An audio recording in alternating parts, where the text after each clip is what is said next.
By the way, who has seen this presentation before? Good. Half the time when I give this, 9 or 10 people raise their hands, I say, it's the same. Why? The facts of science do not change just because you're seeing it on a different day. Except under certain political constraints. Or until the research establishes otherwise. Yes.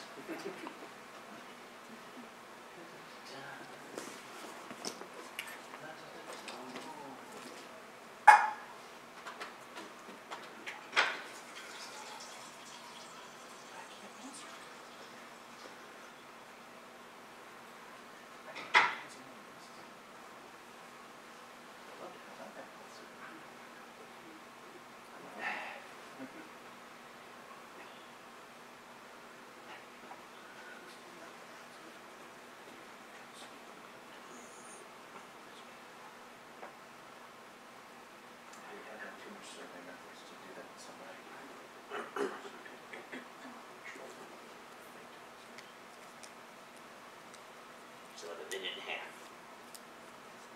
I'm going to start late, but I'm going to start early with you.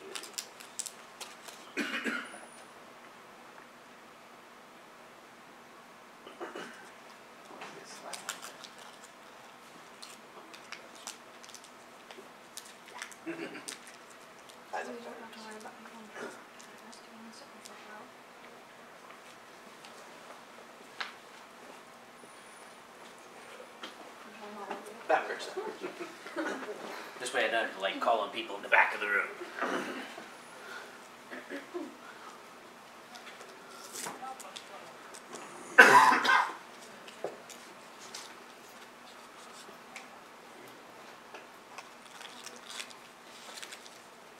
Now you're staring at this intro slide for the past however many minutes.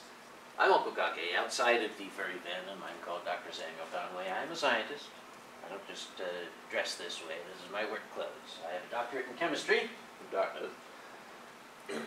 And as science is my passion, I really get bent out of shape when people start messing with it.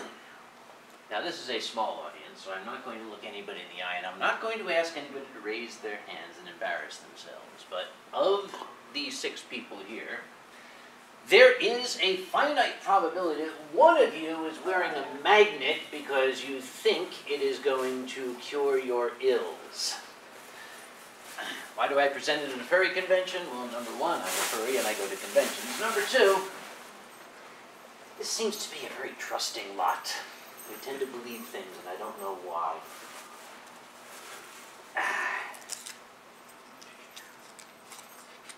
Let's begin, shall we? I'm going to begin with what I call the continuum of human understanding. There is no absolutes out here. Everything lies on the spectrum. At this side of the spectrum, we have the reproducible, the demonstratable, the provable, the measurable. That's what we call science. On the other end of the spectrum, at the extreme, we have the opposite, which we refer to in the scientific community as crap. Sometimes these things are extremely easy to differentiate. On this side we have, crystal healing, we have ESP, we have, magic. Things that it's fairly easy to disprove and point to and say, that is a lot of hooey. It's hokey, it's crap.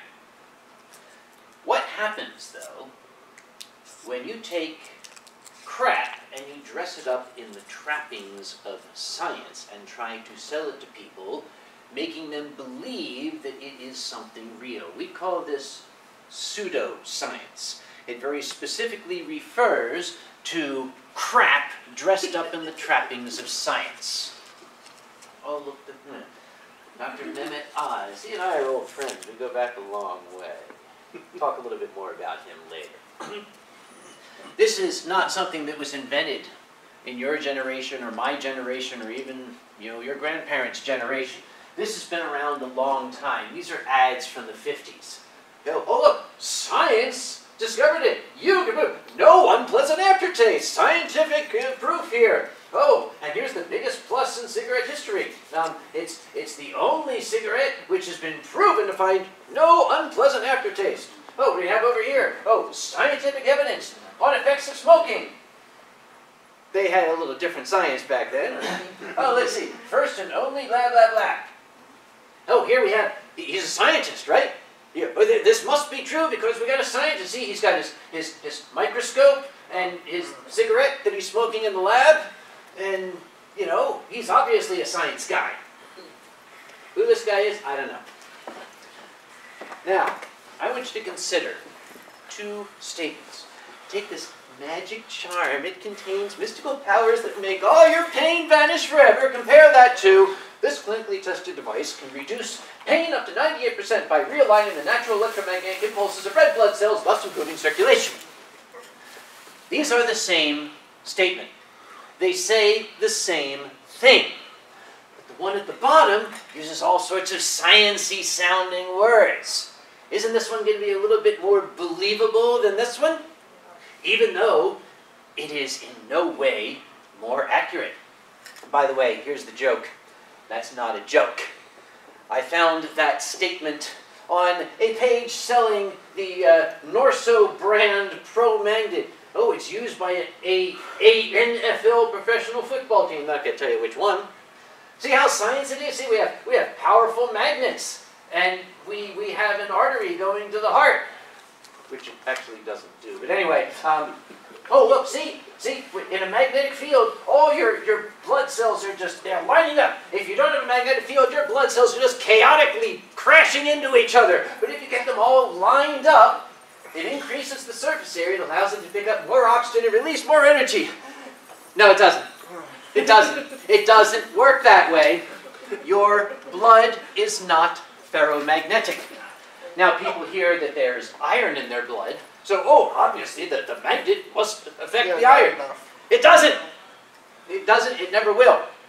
If it did, when you walked through the metal detector at the airport, you would flush beet red. It would be comical, but painful at the same time. This also is not something that was thought up in this generation. This goes back a long, long way to Professor Weltmer. With Weltmerism, this mystic force of nature, he can use magnetism to heal all sorts of things. Oh, it's a natural and nature's own cure without the aid of drugs or the surgeon's knife. I love this one. This is from 1912. The Wilsonia magnetic corset. You see, you put this thing on, and you can get two of them, one for day or night wear. And it is, on account of their curative properties, a series of magnets scientifically arranged for minute batteries. No, they don't. This is a minute battery. No, no. It's a wonderful remedy for nervousness, general debility, indigestion, rheumatism, and paralysis. The effect being exhilarating on the wearer. It's crap! But boy, they make it look scientific, don't they? Also, I want to see her walk past a refrigerator. Why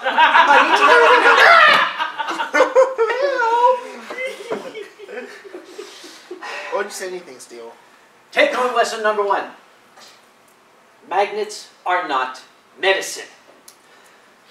Any time in history that some natural force, some energy that occurs in the universe has been discovered and studied by science, right on our heels there have been the charlatans, there have been the crooks thinking, I can sell this as a miracle cure. Magnetism, even electricity. When electricity was first harnessed, people thought you could use it to cure the croup, the dropsy, the vapors, the consumption, all the stuff people used to get. And still do, but we have actual names for them now. Here was a wonderful, wonderful one here. This stuff was sold for the treatment of gout, rheumatism, arthritis, neuralgia, sciatica, typhus dorsalis, catarrh of the antrum. I hate that one. Arteriosclerosis, diabetes, and glycosuria, and nephritis. These are very, very different, unrelated conditions. nephritis. We're talking inflammation of the kidney, diabetes, catarrh of the antrum. That is a stuffy nose, by the way. Sciatica, the pain caused by pressure on the sciatic nerve. All of these things have hugely different causes. What amazing miracle. What mystic force of the universe can cure all of these ills at the same time? Why, my friends, nothing short of the mystical power of radioactivity. What? They're all laughing. This is no joke, no joke. They used to sell radioactive isotopes as cure-alls because it's a mystic force that people don't understand. Therefore, it has to be good for you, right? Radium therapy, the only scientific apparatus for the preparation of radioactive water. That's great. There's another one here. You can actually find these now in junk stores. We used to call them antique stores, they're not junk stores. This is the revigator. It is a ceramic pot that is lined inside with a glaze made from uranium ore. It is screechingly radioactive. And the thought is you fill it with water, let the water absorb some of that healthy radioactivity, and then you have this little spigot down here. You pour yourself a teacup of it at the beginning of the day, and then you pour yourself a teacup at night, and it would fix your neuralgia, your sciatica, your catarrh of the antrum, your dropsy, your vapors.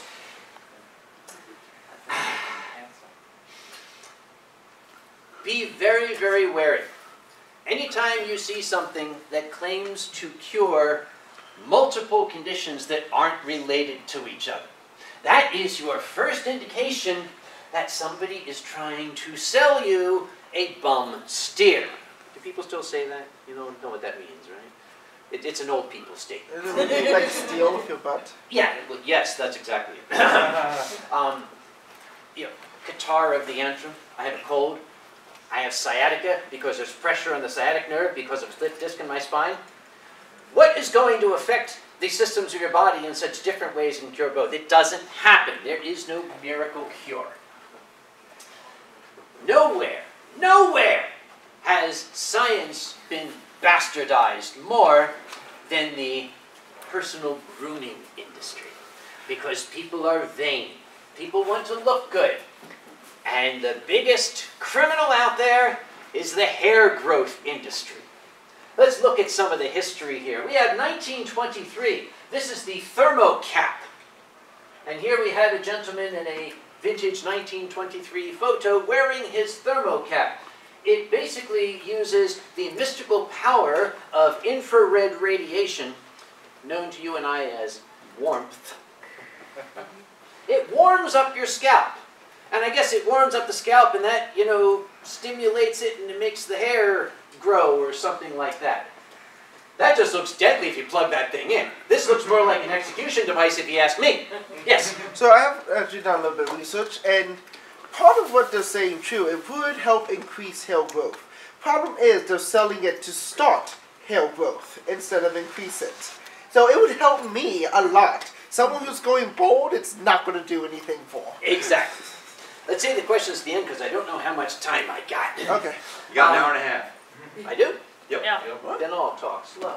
Of course, in 1923, when people bought the thermocap, they started to realize it wasn't making their hair grow, it was just making their head warm. So they started hunting for the guy that was selling the thermocap, but he was gone. He took his $18 million and moved to Argentina or something like that. Now we're going to fast forward in time to 1939. Well, if infrared radiation, oh my God! Everybody, don't say anything that is actionable. There's a lawyer in here. Well, you got lawsuit McGee in here, so that might be questionable. Hello. That's okay. I know like 2 lawyers in my family. You know, it's like a bad penny. It keeps coming back. Anyway, so the thermocap, people tried to sue and they couldn't find it. Next, we fast forward to 1939. The Crosley Cervac. It's a vacuum helmet.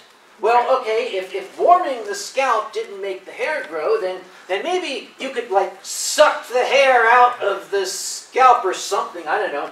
The thing is, this is the home model. You can rent this and you can use it in your home. They sold these by the thousands. Here's a guy wearing his Cervac vacuum helmet while he's shaving. And that thing is apparently electric, and he's in the bathroom. I can't wait to see what happens if we do this all over again. Same thing. People started to realize they were just getting like giant hickeys on their heads. The hair wasn't growing, so they went looking for him. He was living with this guy in Argentina. So, well, if warmth didn't work, and vacuum didn't work, we're all out of ideas until we come to the 21st century, 2013. Here we have the Theradome laser helmet. That is FDA cleared. It is FDA cleared. Oh, look at all the things it's got. It's got a master switch. If you're going to have a laser helmet, you damn well better have a master switch, right? It's got a built-in speaker, so it can talk to you, like something, I guess. It's got a battery, and foam pads, and soft rubber pegs. Anybody else getting excited? I am. And proximity sensors to sense people sneaking up on you. I don't know. But the gentleman pointed something out. FDA cleared. You'll see that all over the place. FDA cleared. It's FDA cleared. It's FDA cleared. I always get a giggle out of that because FDA cleared doesn't mean FDA approved. I am in the pharmaceutical industry. FDA cleared has a very specific meaning. It means that in the judgment of the United States Food and Drug Administration, this thing will not kill you. That's what it means by cleared. Okay, it's not deadly. Here's another one. I love this one. All of it. Oh, it's clinically tested, clinically tested. Oh, clinically tested, tested, clinically tested. Clinically tested. Great. What were the results? We tested it. Yep. We tested the daylights out of this stuff. And what were the results? See how we tested it? That guy's happy. Clinically tested doesn't mean clinically proven. So as soon as you see clinically tested, the first thing I think is they're lying. For every time I see FDA cleared, I think they're lying. And we have this tendency to believe stuff we see in print, especially if it's a dashingly, devastatingly handsome, middle-aged gentleman with a tie and a lab coat saying, yes, yes, this FDA-cleared, clinically tested device can grow hair and make your nipples do things and whatever. However, bear in mind, a criminal who is going to sell you something that doesn't work and he knows it, or might actually harm you and he knows it, is not going to have any compunction about lying to you. This is from the paperwork that comes with the Theradome laser helmet. I want you to pay attention to some of the things they say. It's kind of small, I'll read it to you very rapidly. Hair loss might soon be a thing of the past, thanks to a group of presumably brilliant people, including a NASA scientist. Yeah, NASA's very interested in hair growth. Who devoted their lives to the health of your hair follicles. Thank God for NASA. It seems they might have actually found the cure. Enter the Theradome laser helmet. The first day, the only FDA approved. We'll get to that in a moment. Clinical strength laser hair therapy situation. Blah, blah, blah. So, importantly, does it work? Apparently, it's been proven to grow new, healthy hair while doubling the blah, blah, blah, blah. It does all these wonderful things. Apparently. Pay very close attention to what they are promising you. Is there anybody? Are there any weasels in the audience? I don't want to, then I shall not use the term weasel words, as that might be considered denigrating or you know, insulting to species / heritage and such. So Well, Alkali's not in the room, so you don't have to worry about that. well, it's we'll refer to elk words then. Let's look at what they're promising. This is the promise they're making you. Hair loss might soon be a thing of the past. It seems they might have found the cure for thinning locks by some apparently proven stuff by a group of presumably brilliant people. They're not promising you anything. They're giving you a lot of, well, kind of, sort ofs. But isn't it sciencey sounding? There's that phrase. Remember I told you that FDA cleared doesn't mean FDA approved? Doesn't. But FDA approved no longer means what it used to. Lobbying by certain industries that it was a noble effort. If I had a drug on the market, the predicate drug, or the predicate device they say, the one that's already being sold by the people who patented it, when it goes off patent, and I want to sell a generic version, it used to be you kind of had to start all over from the beginning and research that. Now suppose I wanted to sell aspirin. We already know what aspirin does. We know how it works. It's been studied more than anything out there. So why should a person who wants to sell generic aspirin have to go through all the research over again? So they came up with this really cool idea. If you can show that your drug or your device is substantially similar, I'll let a lawyer discuss that someday. If your device is substantially similar to the predicate device, then yes, you can also market it in the same way. In the pesticide industry, they playfully called it a Me Too registration. So, if it's FDA approved, how did it get FDA approval? What does approved mean? Does it mean the FDA approves that it works? Or the FDA has approved the claims that they make? This is the actual 510K, which means absolutely nothing to you. It's a bunch of government stuff. This is what they filed to show that their device is substantially equivalent to the giant $4 billion laser at the Mayo Clinic, which they found in certain circumstances for very, very specific conditions can cause hair to grow a little bit. It is only for androgenic alopecia. There's lots of different kinds of baldness out there, believe me. So what do they say? Well, their laser helmet has the same intended use. We want to use it to do the same thing that the Mayo Clinic's $4 billion laser does. It has the same indications. We're going to point it at your head. It's going to deliver treatment to the entire scalp, just like the big laser does. And it's going to have the same treatment schedule, twice a week, just like the big laser. So the FDA reluctantly had to say it satisfies the substantial equivalence. Because the FDA didn't have such a good, track record of defining substantial equivalence. It doesn't work. It doesn't do anything. There's no evidence behind it. But it looks just like that one. No, it doesn't. Yes, it does. Seriously? On paper. Oh, on paper.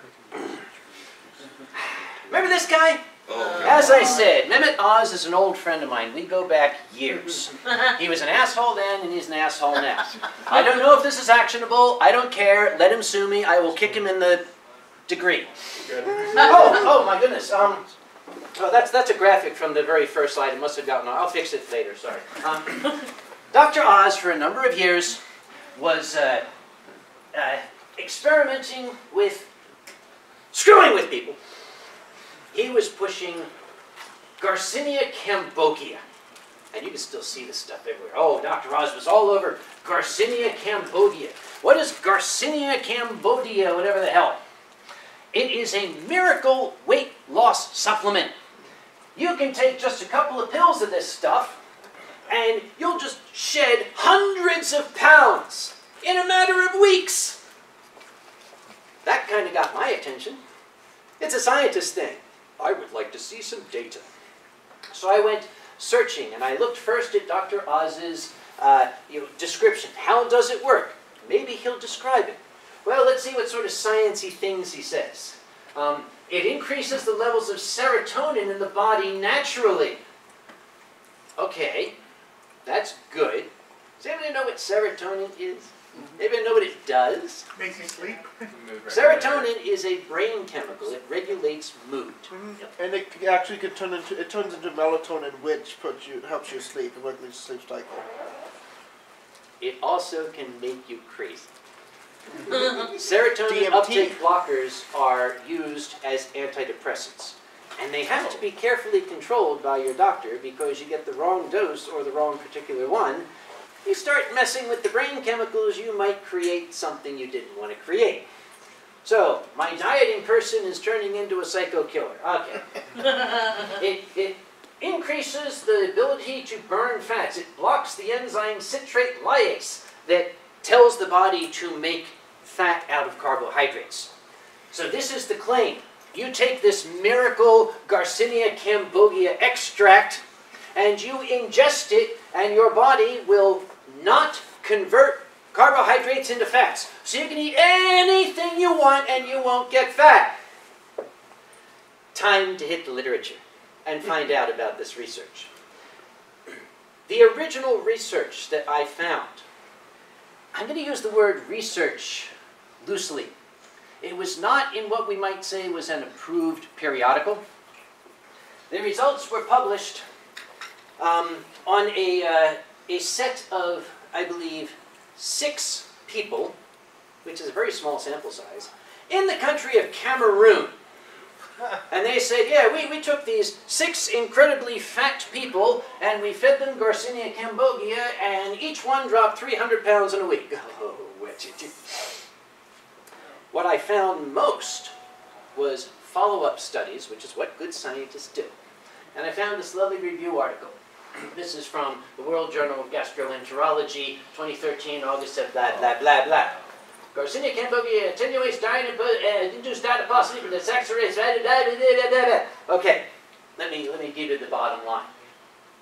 It protects against high-fat diet-induced obesity, but induces hepatic fibrosis, inflammation, and oxidative stress. That explains how it works. It's poison. You take it and you start to lose weight.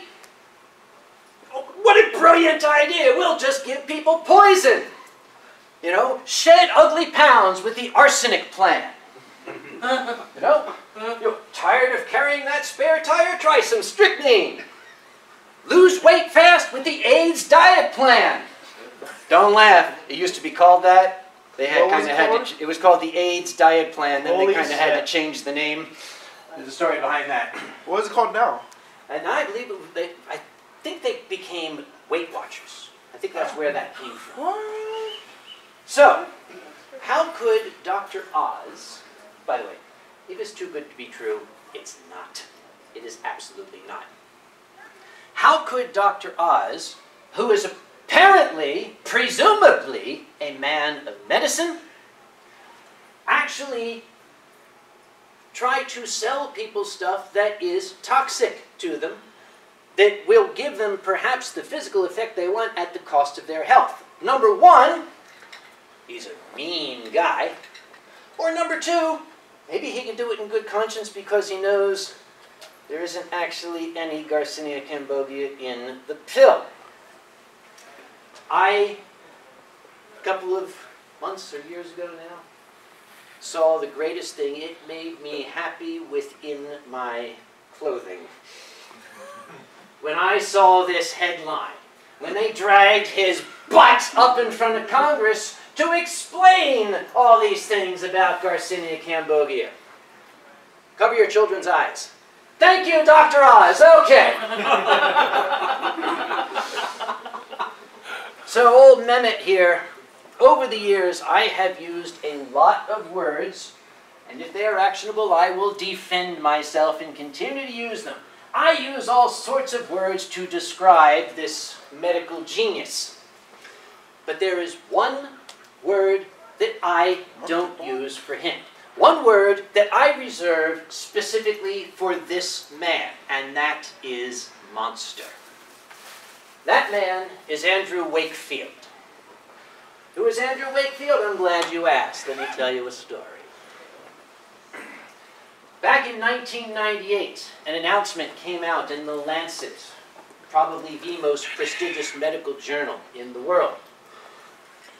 A link between autistic colitis, which they said was a symptom of developing autism, and developmental regression. Basically, what they are saying is, we are starting to see children becoming autistic because of the use of the MMR, the measles, mumps, rubella combined vaccine.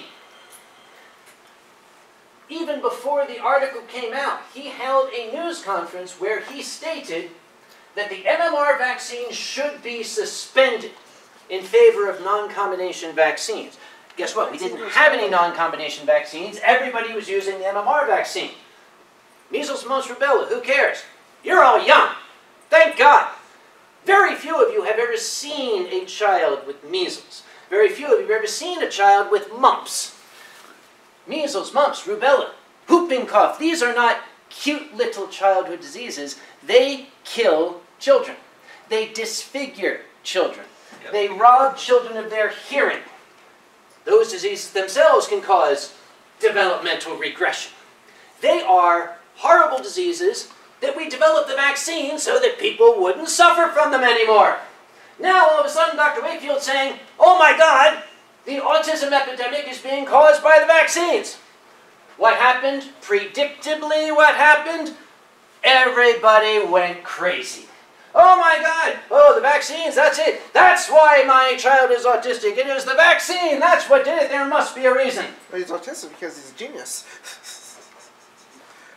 Autism is a tragic condition.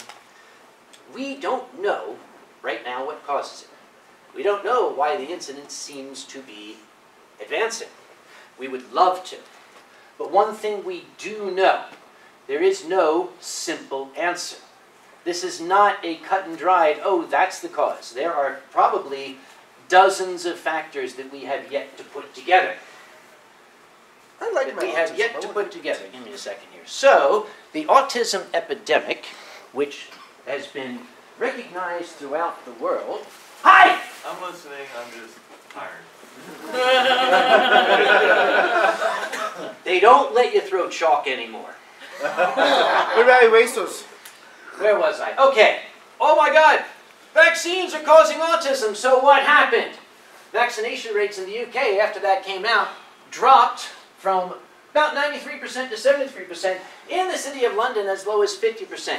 Half of the children were not being vaccinated because their parents were frightened that the children would catch autism. Measles, which was getting close to being wiped out, was now declared endemic in Britain. It's all over the place. A mumps outbreak in Chicago, 2006. Nova Scotia, 2007. 2008, the highest incidence of measles in the USA for a number of years. One outbreak in San Francisco they were able to trace to a child whose parents had intentionally withheld the vaccine from him.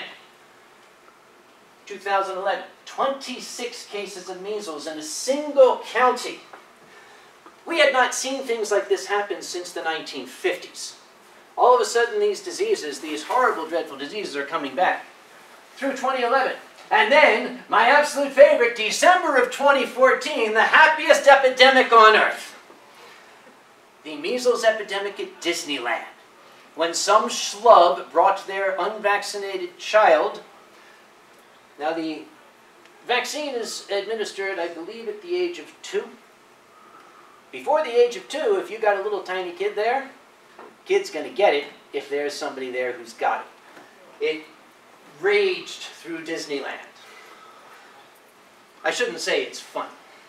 It's tragically humorous. Because, oh my goodness, my child might catch autism. All right, these horrible things happen. Let's look a little more closely at the timeline of events that led up to this. I'm going to let you make your own decision based on the data that I'm going to give you. Oh, incidentally, the rate of autism did not go down. People stopped vaccinating their children, but the autism rate continued as it was. Don't you think that if it had been the vaccines, that would have changed? Here's the timing. Remember, February 1998? The paper come out, say, autism is caused by the vaccine. I'm going to go back before that. 18 months before this paper came out, Andrew Wakefield was awarded almost £500,000 sterling by lawyers trying to sue the manufacturers of the MMR vaccine. This is what funded his research. In September of 1996, just months after this, and before his paper came out, he got a bunch of people together and he handed out this document that he called the Inventor School Investor Meeting 1 document. Copies of it still exist. He proposed that they get together and start a company called Carmel Healthcare to market diagnostic tests so that we can basically have a home test kit to see if your child has been poisoned by the MMR vaccine. And the statement in there, in view of the unique services offered, the assays can command premium prices. Initial market for the diagnostic will be litigation-driven testing. In other words, we'll whip people up into lawsuits and then we can sell them our diagnostic kit to use in the lawsuit. As a consequence of the public, political, and legal pressures brought to bear, the demand for a diagnostic will be enormous. Let me paraphrase that for you. Let's destroy public confidence in the MMR vaccine and then come up with a replacement that we can control. Because after that came up, he filed Great Britain Patent Application 2325856A for the replacement MMR vaccine. And in the patent application he said, it has been shown the use of the MMR vaccine results in pervasive developmental disorder, including autism, in some infants. That's it. Destroy public confidence in the vaccine. When nobody else wants the vaccine, I will release a vaccine on the world that I control, and I'll get the money for it. I'm a little suspicious, myself. Maybe it's just me. Maybe I'm the suspicious sort. What a day. As for Dr. Wakefield, when news of this started to get around, he resigned his hospital post in 2001. The public statement he made was, I've been asked to go because my research results are unpopular. In 2010, an unprecedented event, The Lancet retracted his original paper. And they put the statement in, the claims in the original paper have been proven to be false. He was stripped of his academic credentials and his medical license. He made up the data. He had, I believe, 12 children, also a very small sample size. The entire point of his research was they showed no sign of autism before the vaccine. As it turned out, almost half of them were showing the early signs of autism before they got the vaccine. You know, it's just one word, maybe a typo. The British Medical Journal published, now remember, these are British people, a very damning editorial. Clear evidence of falsification of data. Fraud. Is it possible he was wrong, not dishonest? That he was incompetent? No. A great deal of thought and effort must have gone into drafting the paper to achieve the results he wanted. Misreporting was gross. So as you can imagine, Andrew Wakefield was driven into hiding. He was run out of town on a rail and even now has had to change his name and cannot show his face in public. That's not true. I wish it was, but it's the farthest from the truth out there. He is being lionized by people who still believe that autism is caused by the vaccine. And Dr. Wakefield is just a victim of a huge global conspiracy. It's not possible that he's a crook. It's an interesting little thing. By the way, as I said, if it's too good to be true, it's not, and there are no simple answers. If there were simple answers in science, I wouldn't have had to study for 9 damn years to get the letters behind my name.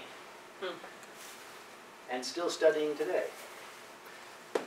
Confirmation bias. It's a fun little thing. It's something that human beings are guilty of universally. Everybody. And it's something that scientists have to constantly be on the watch for. That's why we question ourselves all the time. Confirmation bias, in short, is you have a belief that you want to hang on to. I could show you an entire room full of documents that disprove your belief, that give hard evidence that says you're not right. I could get 20 rooms full of those documents. But then some guy's going to come up with a napkin with a few words written on it that supports your belief. And you're going to say, ah, see, it's true, it's true. You tend to focus on data that supports your belief, and you discount data that doesn't support your belief. This is one of the reasons the debate about global warming is going on. It's still going? Yes. Yes, it's still going. Oh. I shouldn't say it's a debate. It's pretty much settled that there are still people out there who grab that napkin and say, see, it's not real. Oh, the flat earthers. We're not even going to get into that. Let's switch gears a little bit to one of my favorite things.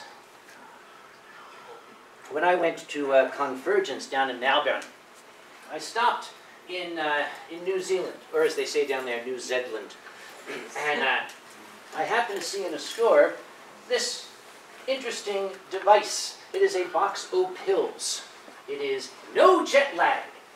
And it says, you can get rid of jet lag. Apparently jet lag not only makes you tired, but it makes you feel nauseous. I fly all over the world. I generally don't get nauseous. But let's go with the assumption that nausea and weariness are associated with jet lag.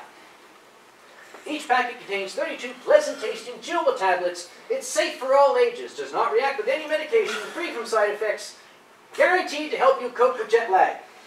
Remember what I said? Pay attention to what they are selling. First off, this stuff is homeopathic.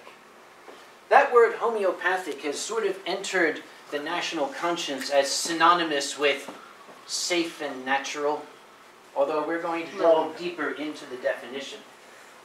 Remember what I said? Natural. It's guaranteed to help you cope. It's not guaranteed to get rid of your jet lag. It's guaranteed to help you cope with it. How do you measure that? You can't, which is how these people get away with this.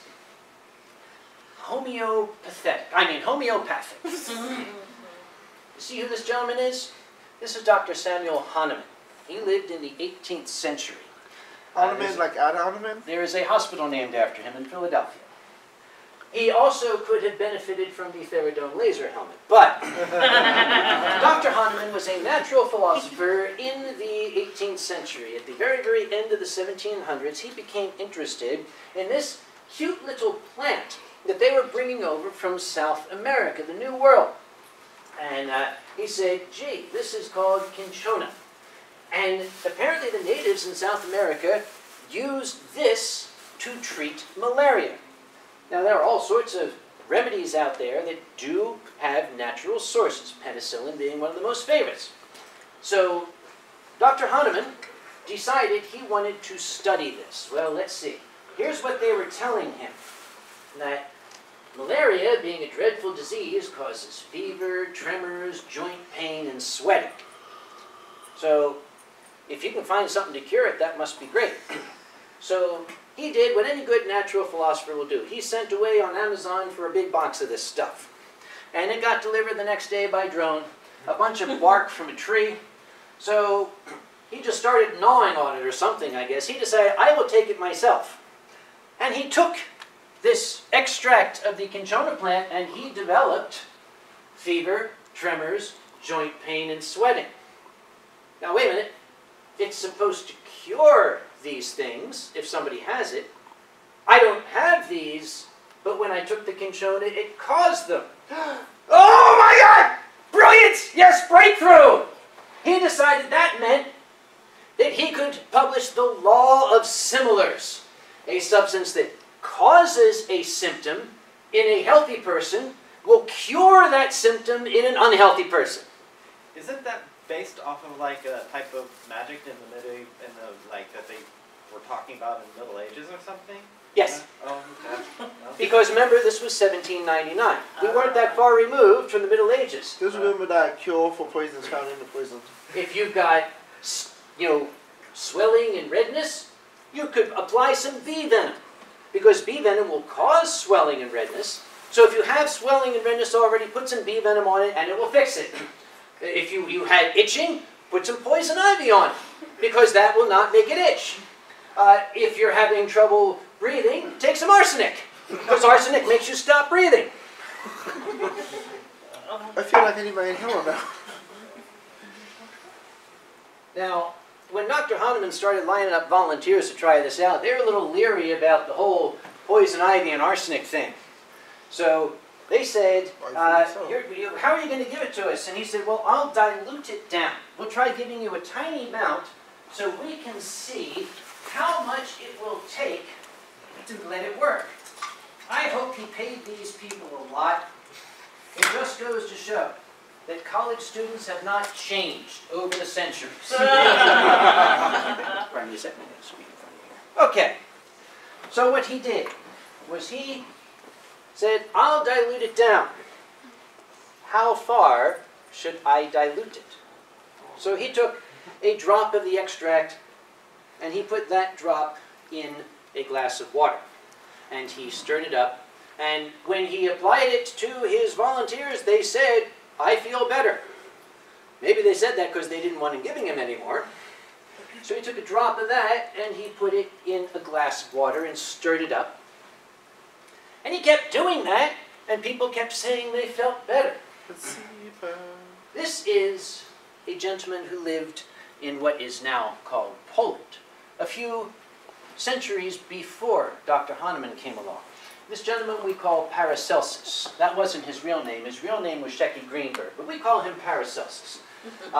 He could have benefited from some Garcinia Cambogia, now that I think about it, but he was sitting around drinking with his buddies, and they just got Titus Andronicus, I'll tell you.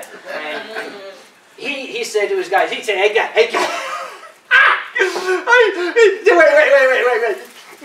Okay, here, ready? All right.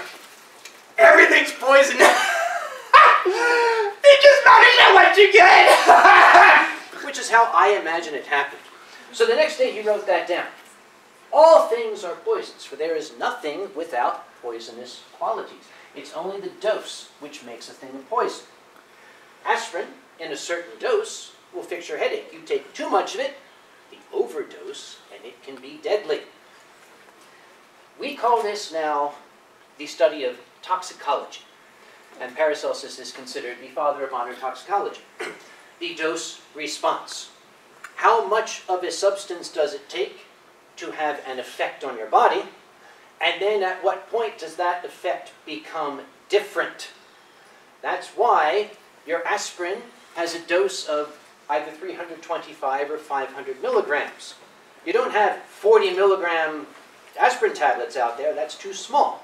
It is subtherapeutic. You don't have 40-gram aspirin doses, that will kill you. The effective dose is in that range. Let's have a look at no jet lag. I bought some of the stuff. I looked at the label.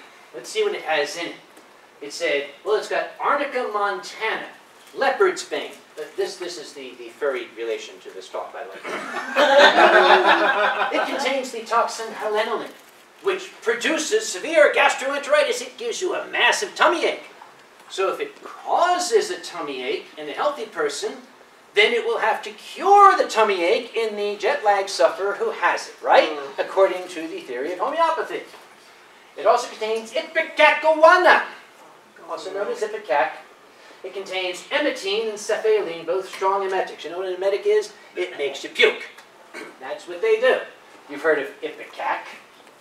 Oops. There it is. Cax. Also contains lycopodium, club moss. It contains huperzine A, a natural toxin which also produces severe gastroenteritis. And it contains daisies and wildflower. They're flowers. I don't know what they do. They're just in there. Chamomile, I know what that does. It doesn't do It helps you go to sleep. Yeah, right. We'll talk later. See that? 30C, 30C, 30C. What is this 30C? You see it all over the homeopathic remedies. Well, C in the homeopathic language is a dilution of 1 in 100. I take a drop of this water, which has lycopodium in it, and I put it in 100 drops of pure water. That's a dilution of 1C, 1 in 100. Now I take a solution of that and make a 1 in 100 dilution. 1 drop in 100 drops. That is 2C. I've gone from 1 in 100 to now 1 in 10,000. If I take a drop of that and put it in 100 drops of water, that's 3C. And I have now gone from 1 in 100 to 1 in 10,000 to 1 in a million. 30C. What is 30C? Well, 30C is 1 part ingredient in 1 million, billion, trillion, 1 in... 1 novemdecillion parts of diluent. In the case of a tablet, your diluent won't be water, it will be sugar. It could be water, it could be sugar. So you have 1 novemdecillionth part. I'm going to pick on some people here. Point at you, and I want you to tell me how big the tablet will have to be to have, let's put up a graphic here. I'm going to take a bit of huperzine A, and I'm going to make a 30C tablet. How big will that tablet be? The observable universe. That's a good size. How about you? Jupiter. Jupiter. Good size too. How about you? Somewhere between. Ah, I like this guy. That's a safe answer. You have a PhD. How about you, young lady?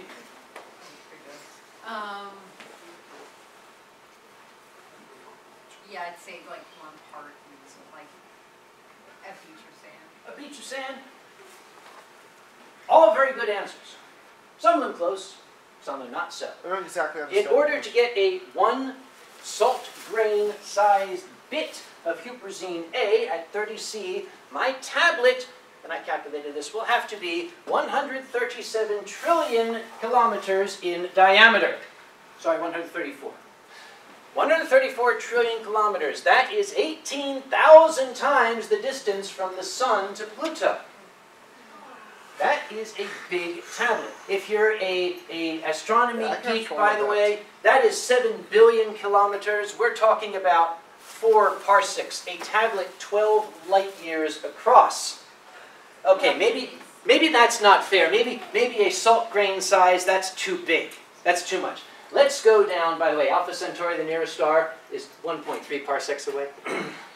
Another way of looking at it, I want to get just 1 molecule of huperzine A. That's either huperzine A or helinoline. I can't remember which, but I love saying huperzine, so we're going to say huperzine A. I'm going to have 1 molecule, not a salt grain size. That's the smallest I can get, 1 molecule. How big is my tablet going to be now?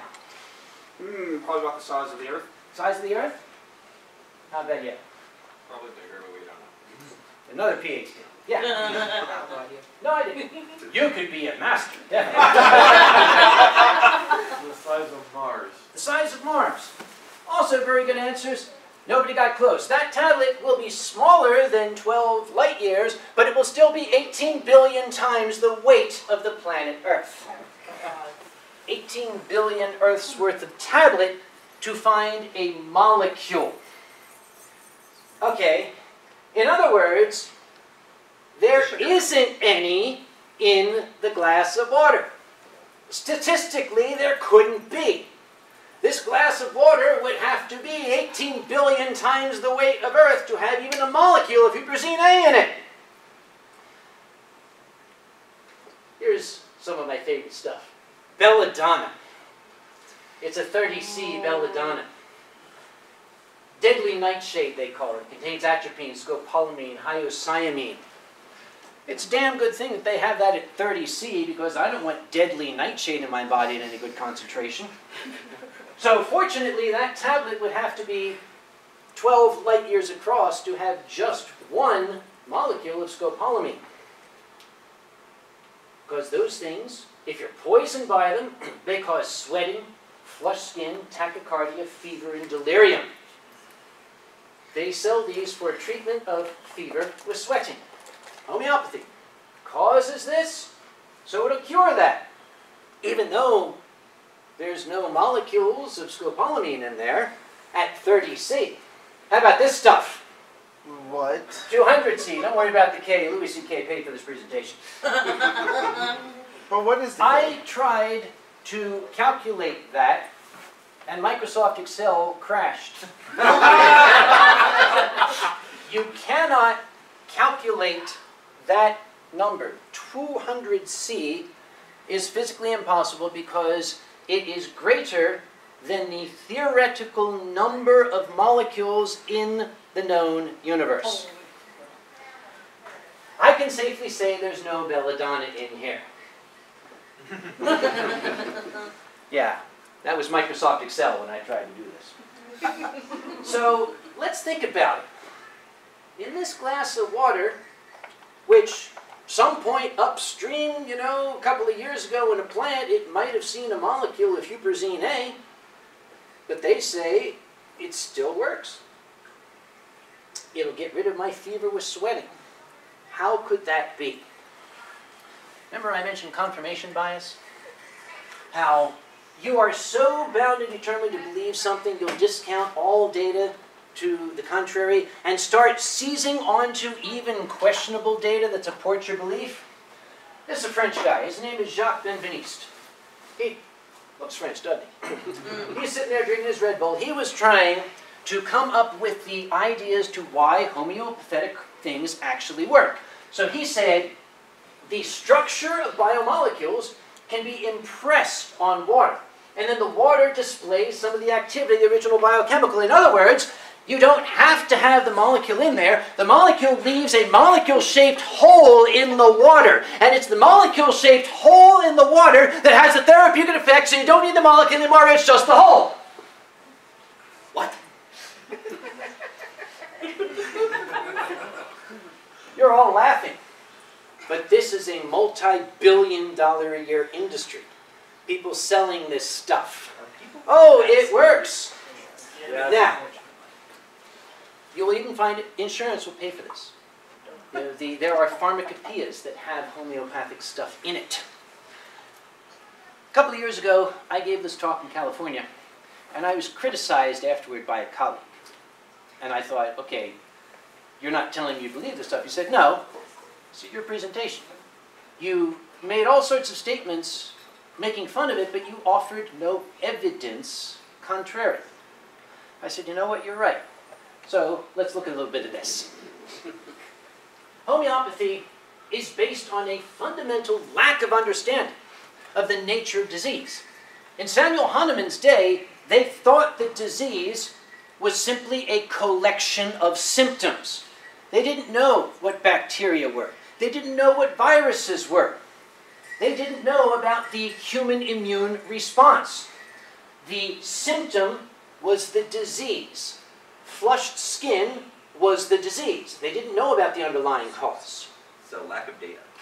Basically, it is based on a belief that disease, and this is something Hahnemann actually wrote, is a manifestation of sora, this sort of the suppressed itch, a spirit that lives in the miasma around you. That's what causes disease, and that's what your homeopathic drugs are curing.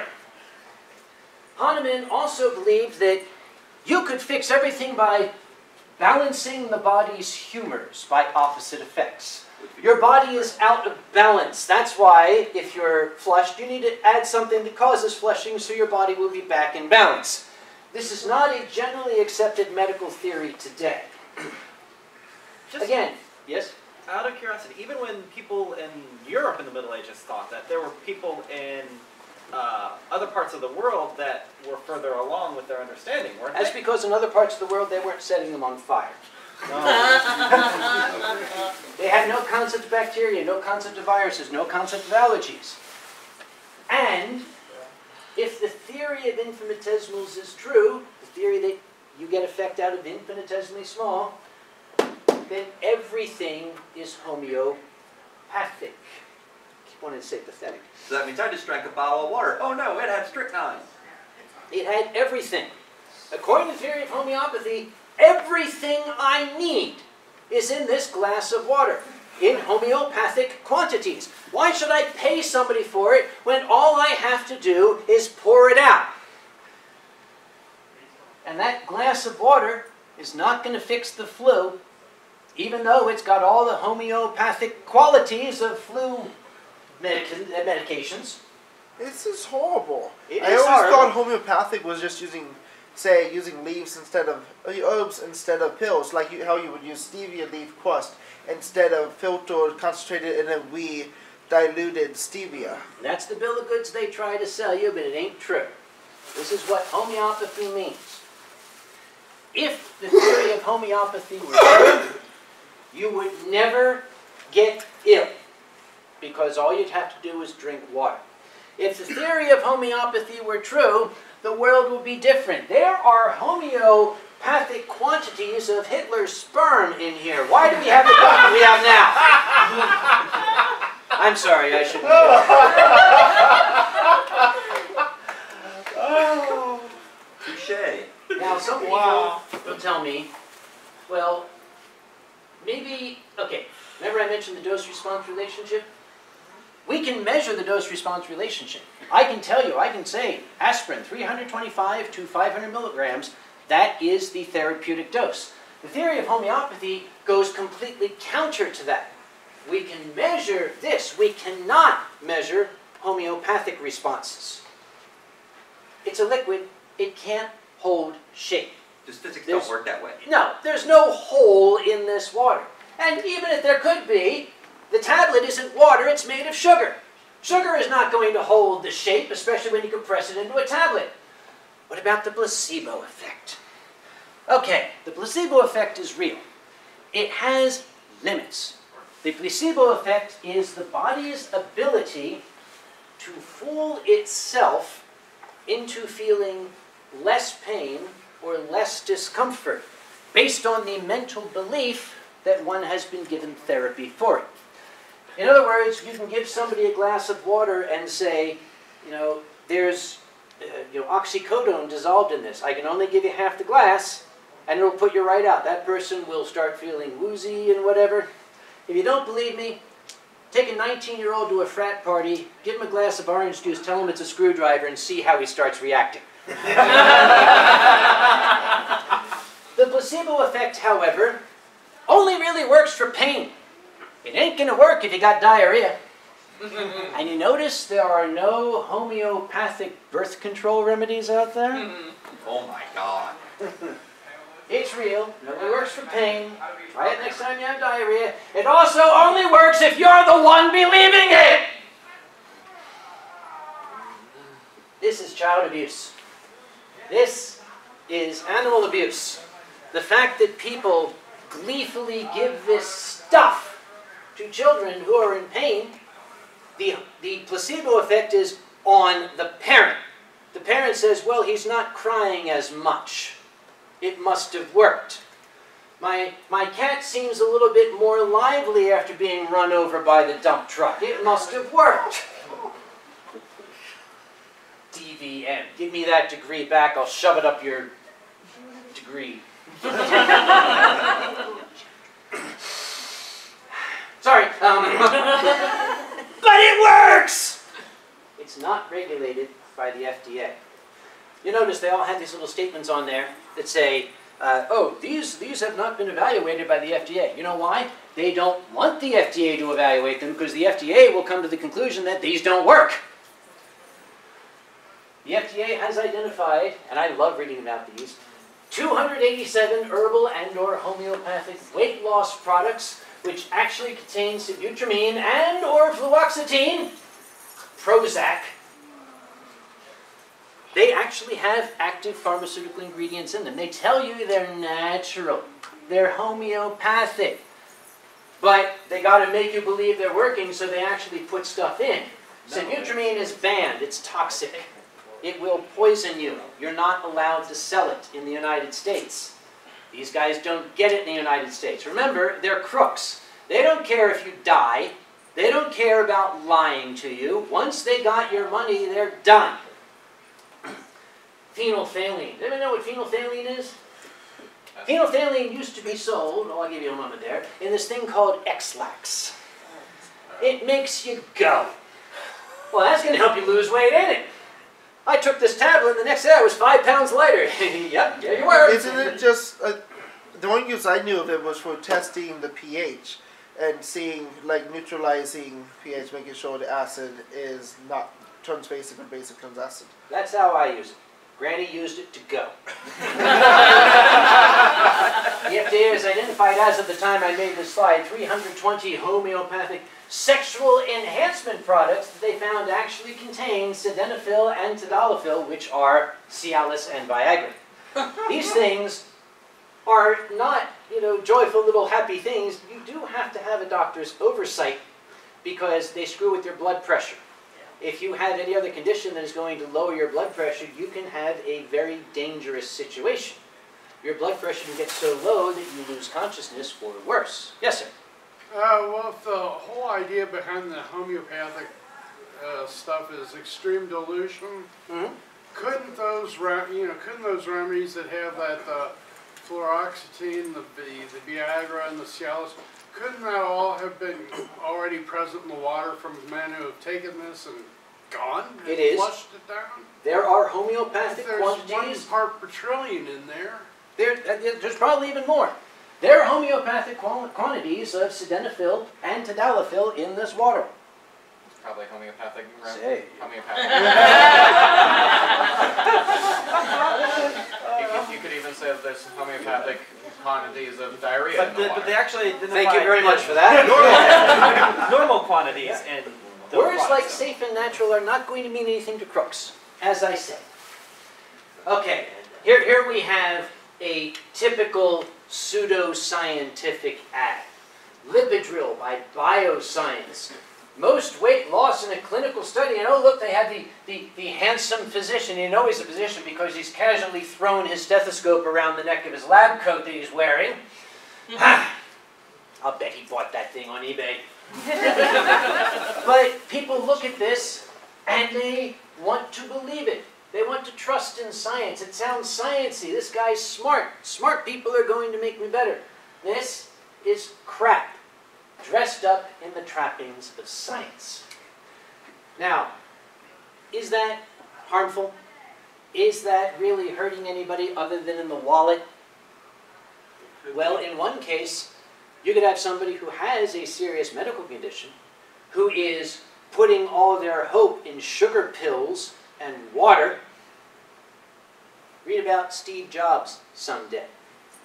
Steve Jobs, who died because he had a medical condition and he turned to herbal supplements. If I understand, and I'm not sure if it's an apocryphal story or real, his last words were something to the effect of, I should have gone to the goddamn doctor. But is that it? We might kill a few people, but we're going to make money. But there is something even more sinister underlying this. A gentleman named Willy Ley, back in 1947, published an article in Astounding Science Fiction. He said, when things get so tough, there seems to be no way out.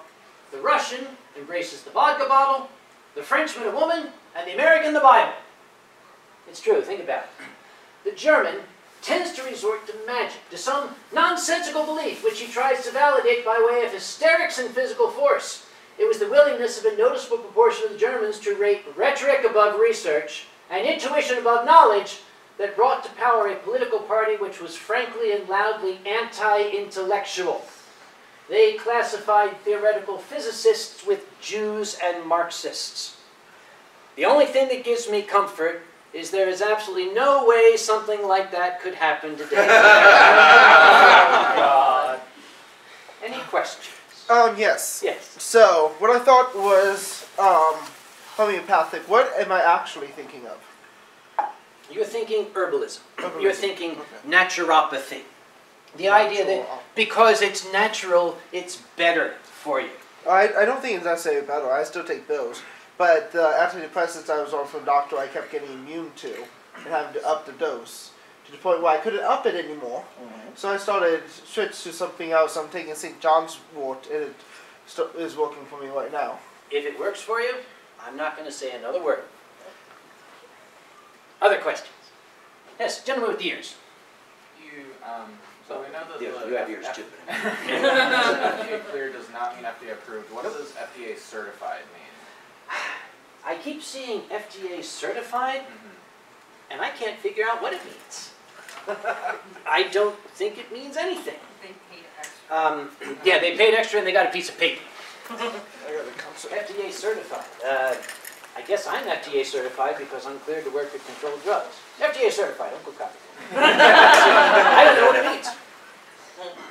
Maybe it's a new thing. Yes, other gentlemen with ears. Oh, I just wanted to ask, you mentioned offhandedly about placebo effect, mentioning, you made the point that it was primarily, it only worked on pain. I know that there have been some limited successes with other conditions. Again, placebo effect meaning it doesn't work for long, it doesn't work as well. The measurement of the response is smaller, but it's not been solely for pain. Perhaps you're right, but it's not going to work for a gushing artery, or it's not going to heal a broken bone. If you have an upset stomach, nausea, queasiness, or just a vague feeling of unease, it can work for conditions that are regulated by the brain. Pain, I hate to say it, pain is in your head. It's all in your head. It is your body's way of sending a signal to the brain that says, I have been injured. And when I'm in pain, I keep telling my body, shut up! I know! I got the idea! You don't have to keep telling me! But it is regulated by the brain, and you can not shut that function off, but you can attenuate. As I said, the 19-year-old with the glass of orange juice at the frat party. I've actually done this, it's kind of fun. 10 minutes later, he's stumbling around and drooling on himself and falling over chairs. And you say to people, there wasn't any alcohol in that. That is the placebo effect.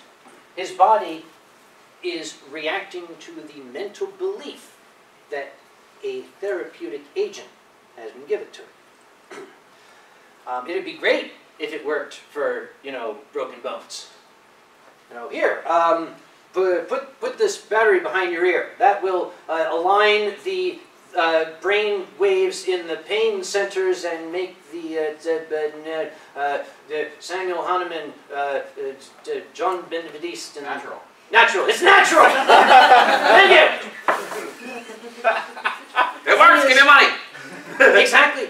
I could sell this. My hero, my absolute hero, is the guy who came up with Head On. Head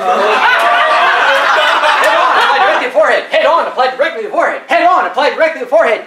That's it. He didn't make any claim at all. He didn't tell you it did anything. He just said, put it on your forehead. And you're, oh yes, put it on my forehead. Oh my God.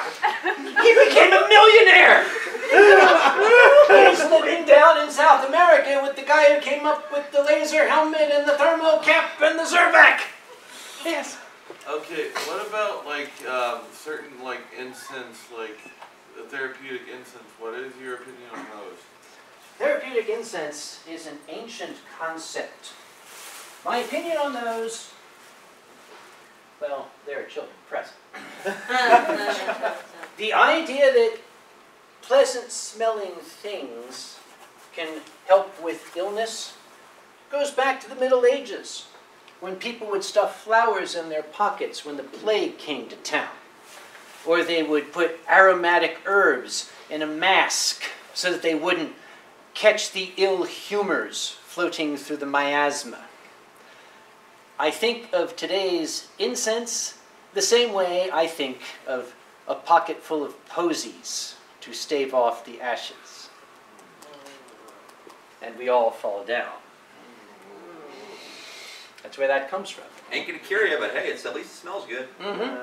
Which I guess there is a plus to that. Can you imagine what London must have smelled like? Well, it kind of smells like that today. Paris, ugh. Yes, gentleman with ears again. In relation to the medicines and suppressing it in the brain, so that means it's in commercials that are lying when they say it'll target the pain at its source and the joints and such? Not necessarily true, because they're acting on a different mechanism. Oxycodone, that's shutting your brain down. Now, you're not going to feel anything. Just like with alcohol. The impulses are getting lost somewhere in the rainbow. Targeted pain relief is almost always an anti-inflammatory. Because you fall, you twist your knee, it starts to hurt because fluid is rushing there. The inflammatory response, it's causing swelling, and that's pushing on the nerve endings. you can actually have medications where, now we're getting into biochemistry. I got a C in biochemistry, so I'm not going to try to talk too much with authority there. But the medication actually is more effective at reducing inflammation in a particular part of the body. There are not many of them. There's very, very few for which they have evidence. But if you have a twisted ankle or a wrenched back, a physician who is familiar with these may prescribe one or another. Or he might just give you Advil, because that's a general anti-inflammatory. It pretty much shuts everything down. And it doesn't make you high, sadly. Yes, the gentleman in the back. Am I being sued? Going back to the placebo effect, is there a particular reason you're going to frat parties and getting 19-year-olds drunk? I respectfully decline to answer that question on grounds that it may incriminate me. What's yes? What's your opinion on acupuncture? On what? Acupuncture. You got him. You done got me. I pled the Fifth Amendment. You got nothing on me. My opinion on acupuncture? A lot of me wants to call it crap. But there is research being done on it. And until the finding of that research is out, I am not going to jump to the immediate conclusion that it's crap. I do believe it is, but I'm not going to come out and make that statement because I don't know. You know, it would be great if my beliefs about all these different kinds of things were absolute truth. In some cases, yeah, it is.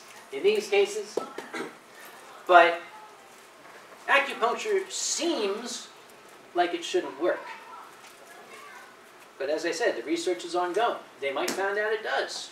Hey, we discovered something new. Acupuncture is currently considered alternative medicine.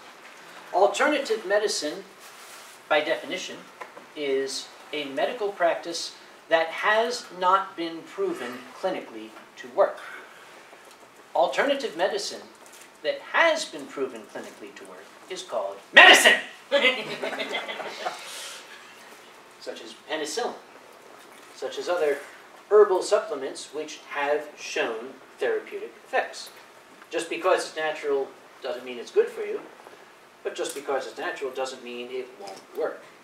There are all sorts of natural chemicals out there that affect the body. Poison ivy, tetrodotoxin from the pufferfish, the somewhat chemically altered extract of the bark of the willow tree, which we call aspirin. Hello. See, that must have been really interesting back in the 19th century. How, you know, for hundreds of years, Granny had been brewing up this tea made out of willow bark and giving it to you when you had a headache. And then some German guy sat down and said, well, be goddamn, it works. We can sell this. Any other questions? Are the kids coming? Is anybody here under 18? Fuck, shit, piss, cunt. There, okay. I was keeping that in. We have a couple more minutes. Any other questions? Okay, I'll make it personal. Go for it. What are some of these misconceptions, delusions, cons, whatever noun you want to use, that you've had to overcome? I'm not sure what you mean. Misconceptions. We all have our delusions, and we're all being disillusioned at any given time, particularly for pursuing research. One of the biggest ones was that getting a PhD would make me rich. And that furries are actually good people. That one I can prove. Delusions that I've had, oh boy, I'm trying to think. I've always been of scientific bent. On a very, very small scale in my research days. Damn it, I wanted that result. I just couldn't make the data fit it. I know that sounds like a giggle, but that is something that scientists are often guilty of. It's a very poor scientist who says, here's my conclusion. Let's see if I can get the data. Torture that p-value. I see it now. I do contract chemistry. And people get my reports all the time, and they send it back and say, well, this can't be right. It is. It is. It's right. well, no, it can't be right because, you know, our stuff does this. No, it doesn't. So I'm afraid it doesn't. Well, you have to go over your data again. I've been over my data. I've been over to my colleague. I've been over to my boss. I went down to the Lubrac. I talked to Earl. He's been over it. Your stuff is less effective than the label claim. That's the professional way of saying you made shit. Other questions? Before I take this out. So have you ever actually taken somebody aside and been like, you know this thing you're selling, it's crap? Have I ever done that personally? Well, there's my email to Dr. Oz. He never wrote back. In a public forum, I have never stood up and challenged somebody who was making a claim. Actually, no. You should. You make a good argument. Well, for pharmaceuticals, no. However, I was at a conference 2 years ago where a gentleman was giving a talk, and I was looking at the data, and I kept turning to the lady next to me. Is that? I think I'll wait until the end. When we got to the end, I stood up and I said, could you bring up I think the 5th or the 6th slide? Boy, I wish I had a picture of it. It had a curve. It's a plot. And the plot went like this. It came down to a minimum point here and went like that. Everybody know what that's called? The J curve. The J curve, yep. And the entire basis of his argument was that minimum there, the value of that minimum. So he had this wonderful curve drawn out. And I noticed that out here there were 3 little dots. And I said, excuse me, sir, what are those there? He said, oh, those are the data points. I said, how many data points do you have? He said, well, 3. That's... I said, okay, how did you come to that minimum? Oh, extrapolation. And that's when the rest of the audience let loose. I started it because I'm like, well, sir, I'm really not sure that's very valid. And that guy jumped up and said, what the hell are you doing? This is, well, I hate to say we laughed him off stage, but we were... Ran him out on the rail. It was, now, on one hand, I had to feel bad for the guy because I don't believe he was coming in with the intention of deluding us. He had deluded himself. And he honestly believed, because he wanted so much for that point to be there, that he allowed himself to see it. It's very, very poor science. So, yes, to answer your question, I have called somebody out publicly. Not in a pharmaceutical forum, because I tend not to go to these, you know, oh, come see Dr. Smorgasbord talk about his amazing new discovery of whatever, whatever. Maybe I should. Yeah, sounds kind of fun. Maybe I should. I'll go with my lawyer. Does that sound boozy? By the way, that is the boozy badger hat in the back there. That's it. Yeah, that's it. About whether or not we should order from a Denny's in Indianapolis for some reason. Am I boring you? What? I'm getting science up here. Should we order from Denny's? Denny's food has homeopathic quantities. Which is why it tastes the way it does. Any other questions? It has a homeopathic dose of vitamin Yum. I had diarrhea and nausea. I figured Denny's was the best. Thank you for sharing. If there are no further questions, that, by the way, is a scientist's code. If there are no further questions means you better not have any more questions because I'm leaving. And we all accept it, and you can see when the lecturer says, well, if there are no further questions, well, yes, I have a question. Everybody goes, damn it! Damn it, Moon Moon! Sorry, Professor Moon Moon! And the speaker himself is like, yes, well, So if there are no further questions, thank you very much for your kind attention.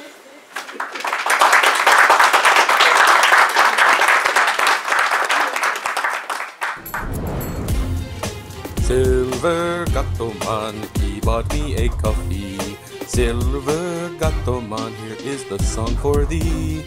He likes to video all the panels at the cons. You should go and watch them whether they are short or long. Silver Gattoman, you video that's not a jibe. All of you go to his YouTube channel and like and subscribe.